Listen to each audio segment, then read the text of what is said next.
दोस्तों NHPC limited के द्वारा junior engineer civil electrical mechanical senior accountant Hindi translator assistant राजभाषा ऑफिसर रिक्रूटमेंट 2025 के लिए नोटिफिकेशन जारी हो चुका है। 248 पदों के लिए आवेदन मांगे जा रहे हैं योग्य भारतीय नागरिकों से। तो पदों से संबंधित डिटेल जानकारी इस वीडियो में आपको मिलने वाली है, इसलिए वीडियो पर हमारे साथ अंत तक बने रहें। साथ ही वीडियो को एक लाइक कर दें, अपने दोस्तों में शेयर कर दें। चैनल पर पहली बार आए हैं तो चैनल को सब्सक्राइब कर लें और बेल आइकन को जरूर दबाएं, जिससे लेटेस्ट रोजगार समाचार डेली आपको हिंदी में मिलते रहेंगे। आओ शुरुआत करें नए कल की। तो दोस्तों एनएचपीसी लिमिटेड के द्वारा जारी किया गया जो रिक्रूटमेंट एडवर्टाइजमेंट है नॉन एग्जीक्यूटिव पोस्ट इन एचएसपीसी, तो यहाँ आपकी स्क्रीन पर आ चुका है। एनएचपीसी को पहले national hydro electric power corporation limited के नाम से जाना जाता था। इसकी स्थापना 1975 में की गई थी। यहाँ जो पोस्ट हैं और एजुकेशनल क्वालिफिकेशन है और मैक्सिमम एज लिमिट है कुछ इस तरह से है। असिस्टेंट राजभाषा ऑफिसर वेतनमान होगा 40,000 से 1,40,000।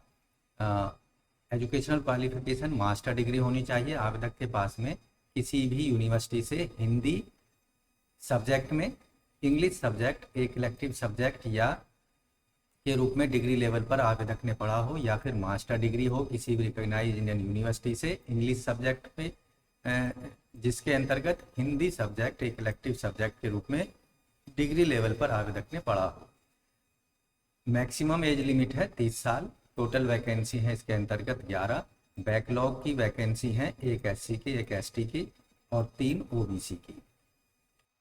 एजुकेशनल क्वालिफिकेशन यानी मास्टर डिग्री में 60% मार्क्स आवेदक के होने चाहिए, जबकि जनरल ओबीसी ईडब्ल्यूएस के लिए 60% है और 50% एससी एसटी पीडब्ल्यूडी वर्ग के लिए रखे गए हैं। यहाँ जो करंट वैकेंसी है ईडब्ल्यूएस के 1 है, अनरिजर्व की 5 है। एक्सपीरियंस 3 साल का पोस्ट क्वालिफिकेशन एक्सपीरियंस यहाँ पर मांगा गया है ऑनलाइन आवेदन करने की अंतिम तिथि तक। जूनियर इंजीनियर सिविल वेतनमान होगा 29,600 से 1,19,500। आवेदक की जो क्वालिफिकेशन है जूनियर इंजीनियर इलेक्ट्रिकल और मैकेनिकल के पदों के लिए फुल टाइम 3 साल का रेगुलर डिप्लोमा मैकेनिकल इंजीनियरिंग में, सिविल इंजीनियरिंग में या फिर इलेक्ट्रिकल इंजीनियरिंग में आवेदक के पास होना चाहिए 60% मार्क्स के साथ में, जबकि एससी एसटी और पीडब्ल्यूडी वर्ग के कैंडिडेट्स को 50% मार्क्स की बाउंडेशन क्लियर करनी पड़ेगी।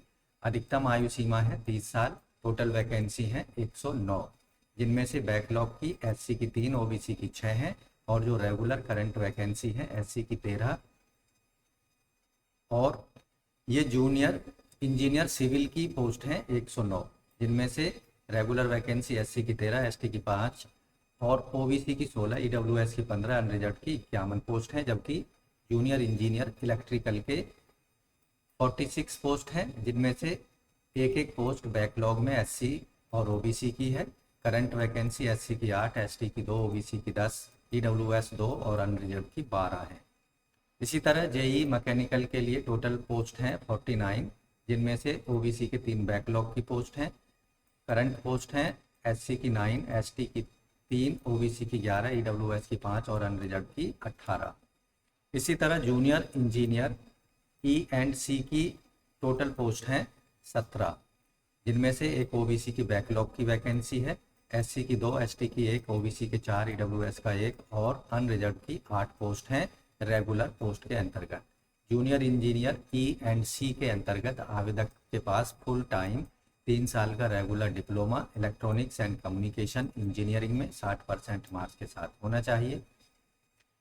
इलेक्ट्रॉनिक्स एंड कम्युनिकेशन डिसिप्लिन के अंतर्गत electronics and communication, electronics and telecommunication, electronics and power electronics, electronics and instrumentation and control, ये सभी जो डिसिप्लिन है इसके अंतर्गत किसी एक स्पेशलाइजेशन के साथ आवेदक ने डिग्री या डिप्लोमा किया हो। सुपरवाइजर आईटी वेतनमान 29,600 से 1,19,500 रुपये। ग्रेजुएशन आवेदक ने की हो, यानी किसी भी सब्जेक्ट में ग्रेजुएशन की डिग्री हो और डोएक का ए लेवल कोर्स आवेदक ने गवर्नमेंट रिकॉग्नाइज इंस्टीट्यूट से किया हो 60% मार्क्स के साथ, या फिर 3 साल का पॉलिटेक्निक डिप्लोमा हो कंप्यूटर साइंस आईटी में 60% मार्क्स के साथ, या फिर बीसीए बीएससी कंप्यूटर साइंस या आईटी में 60% मार्क्स के साथ में डिग्री हो। एक पोस्ट है केवल सुपरवाइजर आईटी की, सीनियर अकाउंटेंट। वेतनमान जैसा कि पहले पदों के लिए बताया, इसके लिए एजुकेशनल क्वालिफिकेशन आवेदक के पास इंटर सीए पास सर्टिफिकेट या इंटर सीएमए पास कैंडिडेट होना चाहिए। एज लिमिट 30 साल है। 10 पोस्ट हैं सीनियर अकाउंटेंट के। करंट पोस्ट हैं इनमें एससी की 2, ओबीसी की 3, ईडब्ल्यूएस की 3 और अनरिजर्व की 2। इसी तरह यहाँ हिंदी ट्रांसलेटर की जो पोस्ट हैं, यहाँ आप देखेंगे मास्टर डिग्री होनी चाहिए कैंडिडेट के पास में हिंदी सब्जेक्ट के साथ, या फिर इंग्लिश एक इलेक्टिव सब्जेक्ट के रूप में डिग्री लेवल पर कैंडिडेट ने जरूर पढ़ा हो, या फिर मास्टर डिग्री हो इंडियन यूनिवर्सिटी से इंग्लिश सब्जेक्ट में, और हिंदी एक इलेक्टिव सब्जेक्ट के रूप में आवेदक ने डिग्री लेवल पर जरूर पास किया हो। इन पदों पर ऐसे सभी कैंडिडेट एलिजिबल होंगे जो कि जिनके पास डिग्री है, यानी पीजी की डिग्री है। यहाँ पर मार्क्स की बाउंडेशन नहीं है। तो यहाँ टोटल मैक्सिमम ईयर है 30 साल, यहाँ पर मैक्सिमम एज लिमिट है। टोटल वैकेंसी है हिंदी ट्रांसलेटर की 5, जिनमें से एससी एसटी की एक है और अनरिजर्व की 3 पोस्ट है। यहाँ 1 साल का पोस्ट क्वालिफिकेशन एक्सपीरियंस भी मांगा जा रहा है। In the field of using और applying terminology in Hindi and translation work from English to Hindi and vice versa in central state government और पीएसयू के अंतर्गत, या फिर 1 साल का post qualification experience research and teaching Hindi in central state educational institute में हो, या फिर डिग्री डिप्लोमा आवेदक के पास ट्रांसलेशन का Hindi to English and vice versa का होना चाहिए।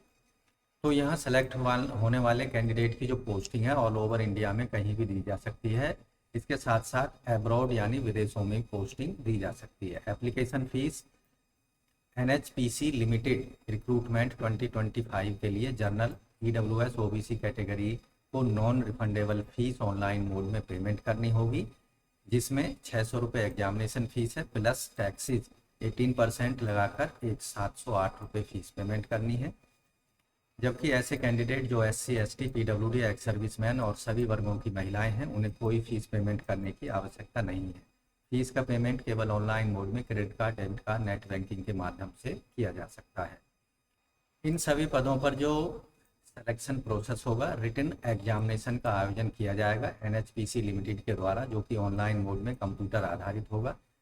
रिटन एग्जामिनेशन में जो मिनिमम क्वालिफाइंग मार्क्स रखे गए हैं, जनरल ओबीसी और general EWS 40%, SC ST PWD के लिए 35% मार्क्स रिटन एग्जामिनेशन में लाने होंगे, तभी उनको मेरिट लिस्ट में जगह दी जाएगी। मेरिट लिस्ट में रिटन एग्जामिनेशन के आधार पर जो कैंडिडेट सेलेक्ट होंगे उनको डॉक्यूमेंट वेरिफिकेशन के लिए बुलाया जाएगा कॉर्पोरेट ऑफिस फरीदाबाद में। दोस्तों, जो रिटन एग्जामिनेशन होगा ऑनलाइन मोड में कंप्यूटर आधारित, उसके 19 शहरों में एग्जामिनेशन सेंटर्स बनाए जाएंगे। इन शहरों के नाम हैं Ahmedabad, Bengaluru, Bhopal, Bhubaneswar, Chandigarh, Chennai, Dehradun, Delhi, Gangtok, Guwahati, Hyderabad, Itanagar, Jammu, Kolkata, Lucknow, Mumbai, Pune, Jaipur and Ranchi. Written examination जो होगा उससे संबंधित एग्जामिनेशन स्कीम कुछ इस तरह से है। एग्जाम का मीडियम हिंदी एंड इंग्लिश होगा। टोटल समय 3 घंटे का मिलेगा, 180 मिनट का समय, और टोटल मार्क्स होंगे रिटन एग्जामिनेशन के 200। सब्जेक्ट रिलेटेड यहाँ पर जैसे जेई, सिविल, इलेक्ट्रिकल, मैकेनिकल, ईएनडसी, supervisor IT and senior accountant के सिलेबस पर 200 क्वेश्चंस पूछे जाएंगे। इसमें 3 पार्ट होंगे। पार्ट 1 में 140 मल्टीपल चॉइस क्वेश्चंस होंगे संबंधित विषय पर आधारित। पार्ट 2 में 30 मल्टीपल चॉइस क्वेश्चंस पूछे जाएंगे जनरल अवेयरनेस पर आधारित, और पार्ट 3 में 30 मल्टीपल चॉइस क्वेश्चन रीजनिंग पर आधारित होंगे। जबकि असिस्टेंट राजभाषा ऑफिसर और हिंदी ट्रांसलेटर के एग्जाम में 110 क्वेश्चंस होंगे। इसमें भी 3 पार्ट होंगे। पहले पार्ट में 40 मल्टीपल चॉइस क्वेश्चन 1-1 मार्क्स के होंगे, और 10 डेस्क्रिप्टिव टाइप के क्वेश्चंस होंगे। रिटन टेस्ट इनका आंसर आपको कंप्यूटर पर एग्जाम देते समय कीबोर्ड का इस्तेमाल करके लिखना होगा।